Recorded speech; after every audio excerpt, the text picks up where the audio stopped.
네, 오늘 본문은 출애굽기 21장 1절부터 36절 말씀입니다. 우리 오늘 나왔던 질문들 같이 한번 해결해 보고 자 합니다. 네, 우리 첫 번째 질문인데요.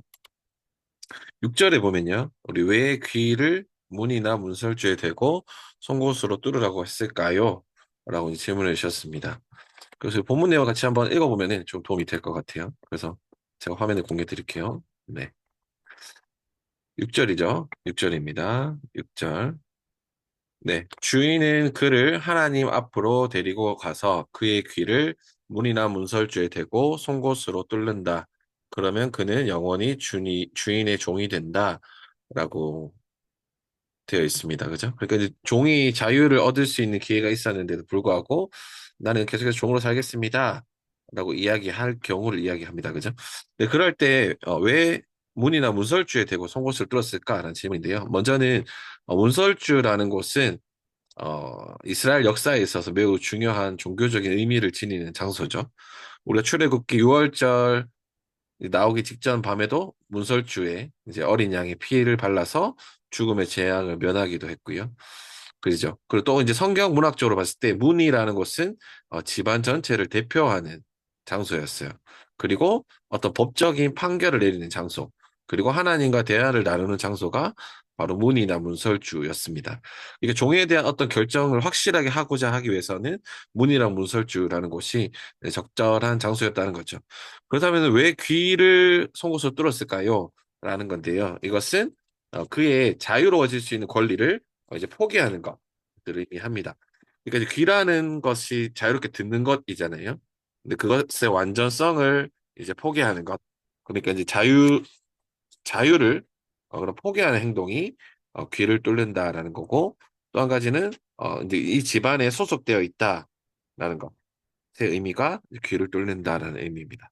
그러니까 귀를 뚫는다는 것을 정리해 보면은 완전성을 제거함으로 이제 들을 수 있는 완전한 자유를 이제 제거하는 상징. 또 한 가지는 이제 이 집안에 완전 소속되어 있다라는 그런 서약적인 의미가 담긴 행동이었다라고 합니다. 그리고 레위기 8장 23절에 보면은 귀는 이제 오른쪽 귀를 뚫었다고 해요. 이제 오른쪽 귀를 이제 이렇게 뚫어서 이제 영원히 나는 이제 주인의 종입니다라는 그 의식들을 채웠습니다. 네, 그리고 두 번째 질문 같이 한번 보면요. 우리 20절에서 21절에 타인이 어떤 종을 때렸는데 하루 이틀 뒤에 죽었을 때 주인이 형벌을 받지 않는 것은 어떤 의미인가요? 주인과 상관없는 사건이 죽어도 주인은 형벌을 받지 않는다라는 걸까요? 종은 주인의 재산이기 때문에 어떻게 이해해야 하나요? 라고 질문을 주셨습니다. 네, 마찬가지로 본문 한번 보고 질문 한번 해결해 봤으면 좋겠습니다. 20절, 21절이죠. 20절, 21절입니다.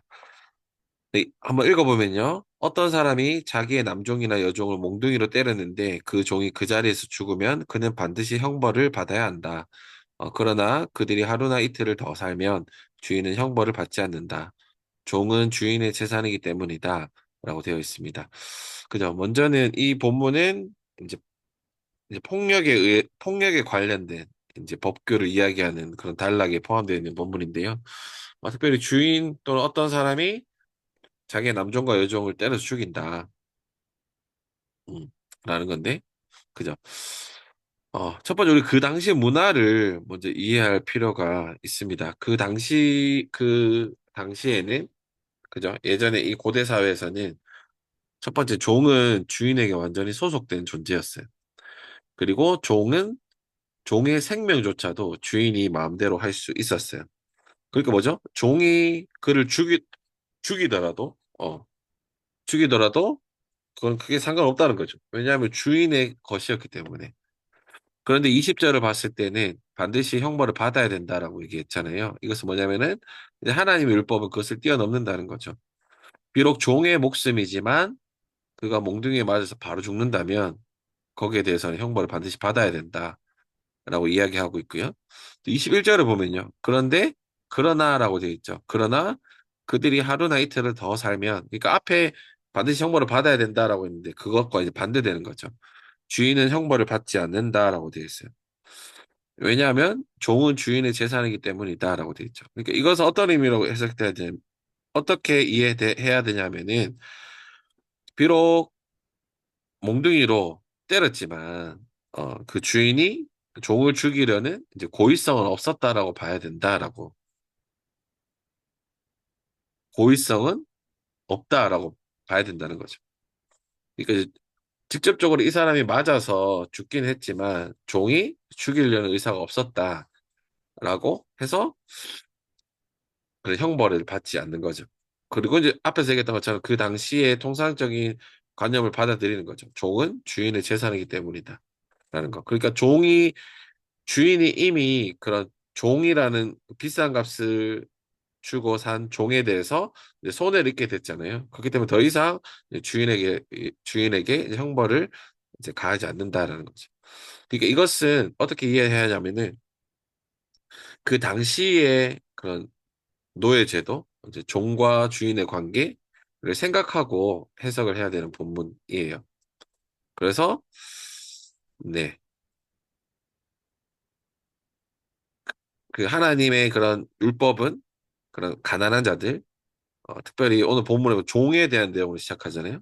종과 노예, 뭐 고아와 과부, 나그네에 대한 이야기를 많이 하고 그들의 인권과 그들의 보호하는 것들을 많이 하지만 또 그 당시의 현실과는 동떨어진 이상만 이야기하는 건 아니라는 거죠. 그 당시의 현실에서 주어지는 어쩔 수 없는 그런 상황들, 그것과 함께 또 접점을 찾아갔다라고 보아야 될 것 같습니다. 네, 저도 김기성 목사님 그렇게 해석을 하셨는데 저도 동의가 되는 것 같아요. 네, 그리고 또 한 가지는 우리가 이걸 해석할 때 좀 기억해야 될 점은 모세오경은 우리 출애굽기가 출애굽하자마자 적혀진 성경은 아니잖아요. 그 이후에 어떻게 보면 그런 바벨론 포로기로 잡혀갔을 때 쓰여졌다라고 하는 보여진다면은 이 종에 대한 내용도 어떤 계속해서 유목 생활 막 출애굽했을 때 그런 상황보다는 어느 정도 정착했을 때의 상황들을 배경으로 하고 있다라고 이제 해석을 해야 될 것 같습니다. 네, 우리 민호 형제께서 추가로 또 질문 주셨는데요. 12절에 사람을 때려서 죽인 자는 반드시 사형에 처해야 한다는 것에서 종은 해당되지 않는다고 생각해야 하나요? 라고 질문 주셨는데요. 그렇죠. 그렇게 봐야 되겠죠. 12절 한번 볼까요? 사람을 때려서 죽인 자는 반드시 사형에 처하지 않는다.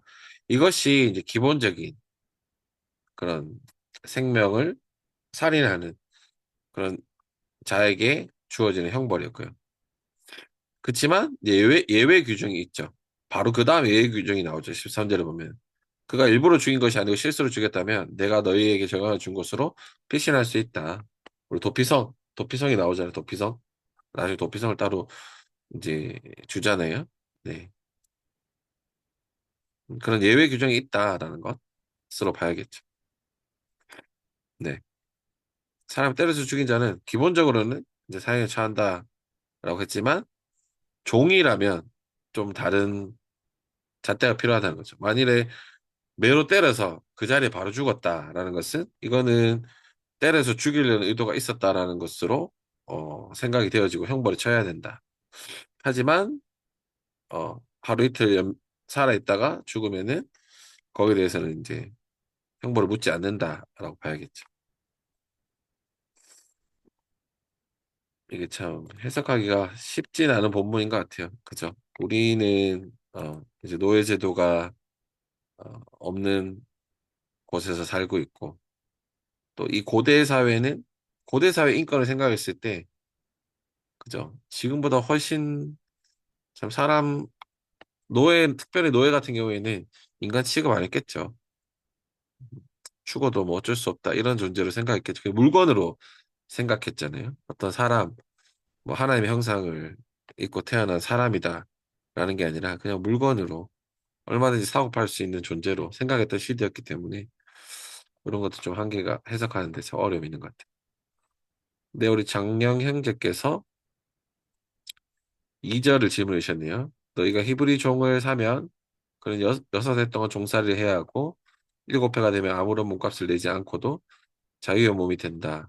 본문 내용 중 히브리가 어떤 뜻인지 궁금합니다. 라고 질문해 주셨네요. 히브리란 뜻은 어떠한 그 가장 하층에 있는 그런 계급을 이제 히브리라고 해요. 히브리라는 게. 그러니까 이거는 우리가 대한민국, 지금은 약간 다문화긴 하지만, 우리 한민족 이런 말 쓰잖아요. 한민족, 우리 당군의 그런 뭐 조선시대, 뭐 이렇게 딱 한민족 이런 말 쓰는 것처럼 이런 어떤 히브리 민족, 이런 민족적인 의미가 아니라 이거는 사실은 계층적인 의미에서 온 단어거든요. 히브리라는 단어 자체가 이제 비천한, 어, 그런 하급의 그런 계층을 의미하는 단어예요. 그러니까 히브리종이라는 것은 너희가 히브리종이라는 것을 얘기하는 것은 무슨 뜻이냐면은 너희가 종을 살 때도 너희가 애굽에서 이집트에서 살았던 종살이 했던 거 기억해야 된다. 그런 의미가 또 히브리종이라는 단어를 봤을 때, 어, 또 묵상해 볼 수 있는 부분이죠. 음. 그러니까 이 단락 21절은 분명하게 이야기하고 있어요. 너희도 이집트에서 종이었다. 그러니까 너희 종을 어떻게 대해야겠냐. 또 그러한 내용들도 분명히 또 이 본문에서 이야기하고 있습니다. 네, 또 뭐 추가로 궁금하신 내용 있을까요? 네, 이번 주부터는 이제 본격적인 지난주에 이제 십계명에 대한 이야기였다면 이제 본격적인 이제 법에 대한 이야기들이 쭉 이어집니다. 그래서 하나의 백성들이 어떻게 살아야 되는지 이런 내용들에 대해서 쭉 나오고요. 특별히 오늘 본문에서는 우리 이제 종에 대해서 어떻게 할 것인지가 나오죠. 그래서 우리 1절부터 우리 11절까지 종에 대해서 내가 어떻게 해야 된다라는 것을 가르쳐 주고 있고요. 그리고 추가적으로 말씀드리면 2절에서 히브리 종은 이렇게 이제 6년 동안 종살이하고 7장 해야 되면 자유롭게 놔줬지만 외국인 종 같은 경우에는 영원히 종살이 하게 할 수 있었어요. 네. 그 레위기 어디에 보면은 그런 내용이 나와요. 네. 아무튼 여기서 말하는 것은 이제 동족이에요, 동족. 그 동족 중에 종이 되는 경우 어떤 경우 있었을까요? 그 당시 종이 된다는 것은 이제 전쟁에 포로로 잡혀가거나 대부분은 가난 때문이죠. 빚져가지고 빚 못 갚아 내가 종이 되겠습니다. 이런 경우잖아. 그러니까 가난 때문에 못 살아가지고 너 종된 사람 있으면 6해 지나면 열심히 했으면 7째 해는 낳아줘라 이 얘기죠. 네, 이렇게 보시면 될 것 같고 네, 11절까지 종에 대한 내용이고요. 우리 12절부터 26절까지 또 폭력에 관해서 내가 어떻게 해야 된다. 네, 우리 상경제 잘 올려주셨네요. 그쵸. 레위기 25장 44절에서 46절에는 외국인은 영원히 종으로 삼을 수 있다. 라는 구절이 있습니다. 그리고 28절부터 36절까지는 이제 소유자가 어떤 책임을 져야 된다. 특별히 태만하게 했을 때 우리가 어떻게 보상해야 된다는 내용이 나오는 본문입니다. 네, 그래서 이번 주도 여러분들 이렇게 묵상하시면서 네, 어떻게 묵상해야 될까? 이 법에 대한 내용이라 가지고 또 약간 낯설기도 하지만 저는 보면서는 첫 번째 들었던 이런 묵상들은 뭐였냐면은 하나님께서는 가난한 특별히 약자들에 대한 관심이 가장 많으시다라는 것 앞에서 얘기했지만 이제 종에 대한 이야기들이 나오잖아요. 그런 가난한 자들을 어떻게 대해야 된다.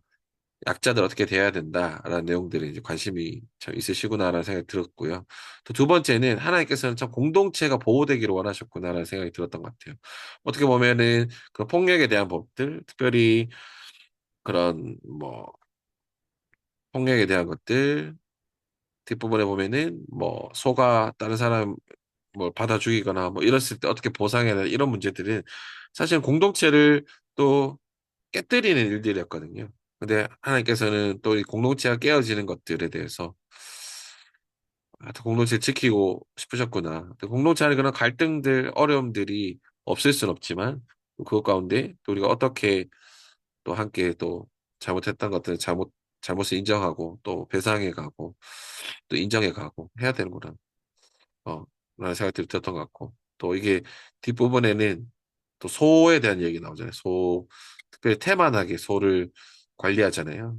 그런 거 봤을 때는 우리 공동체로 또 산다는 것은 또 우리가 부지런히 또 살펴야 될 것은 살피고 또 돌봐야 될 건 돌봐야 되고 그래야지만 우리 공동체가 계속해서 또 안전하게 또 건강하게 또 더 친밀하게 지켜갈 수 있겠구나 또 이런 생각들을 잠깐 들었습니다. 네, 여러분 또 한 주 동안 또 깊이 있게 또 묵상해 보시고 하시면 좋을 것 같습니다. 네, 그럼 여기까지 할까요? 네, 또 추가적인 질문이나 뭐 이런 것도 있으실까요? 없으신가요? 네. 네, 여러분들 한 주도, 네, 또, 말씀 안에 또 거하시기 원하고, 특별히 약자들에게 관심이 가셨던 그런 하나님처럼, 또 여러분의 삶도 참 약자들에게, 참, 하나님 마음 아파하시는 곳, 뭐 그런 찬양도 있잖아요. 하나님의 눈물이 있는 곳에 나의 눈물이 있기 원해요. 라고 말하는 것처럼, 우리도 약자들 향한 관심과 배려들을 잃지 않고 또 살아갔으면 좋겠고, 또 우리 공동체를 깨뜨리는 것은 무엇이 있을까? 또 우리 공동체를 계속 지키는 것은 무엇이 있을까? 또 이런 묵상들도 해나가시면 좋겠다라는 생각들이 듭니다. 네, 감사합니다. 제가 기도하고, 네, 그러면 마치도록 하겠습니다. 살아계신 하나님 참 감사합니다. 또 출애굽기 21장 말씀, 또 우리 형제들과 함께 또 BSM하고 또 우리 묵상하고 나눌 수 있어서 주님 참 감사합니다. 또 하나님께서는 약자들의 하나님이십니다. 또 우리의 눈이 이 땅의 약자들을 이렇게 향하게 하여 주시고 또 그들을 섬기며 또 배려하는 또 우리의 삶이 될 수 있도록 주님 축복하여 주시옵소서. 하나님 우리를 공동체로 불러주셨고 우리 공동체를 잘 지키기 원하십니다.